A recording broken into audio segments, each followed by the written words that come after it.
Welcome to this DelftStack tutorial video. In today's video, I'm going to teach you how to fix the black screen issue in VLC Media Player. Whether you're trying to watch a video but only see a black screen while the audio still plays, or you just want to make sure your VLC works smoothly, this simple step-by-step guide will walk you through everything you need to know.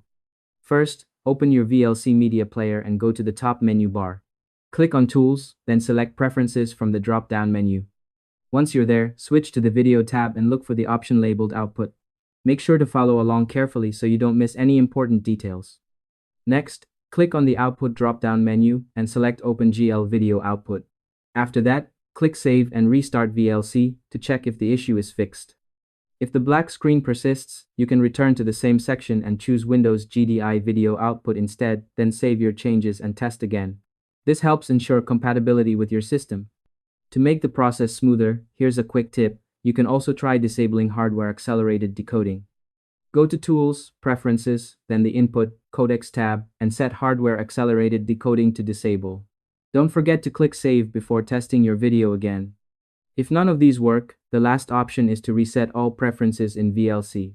Click on Tools, then Preferences, and hit the Reset Preferences button. Click OK, and all your settings will go back to default, which usually resolves persistent black screen issues. Once you've completed these steps, your VLC Media Player should play videos correctly without any black screen problems.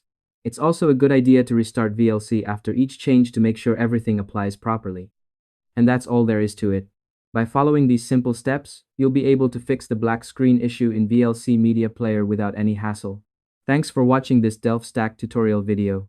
If you found this helpful, feel free to share it with someone who might need it.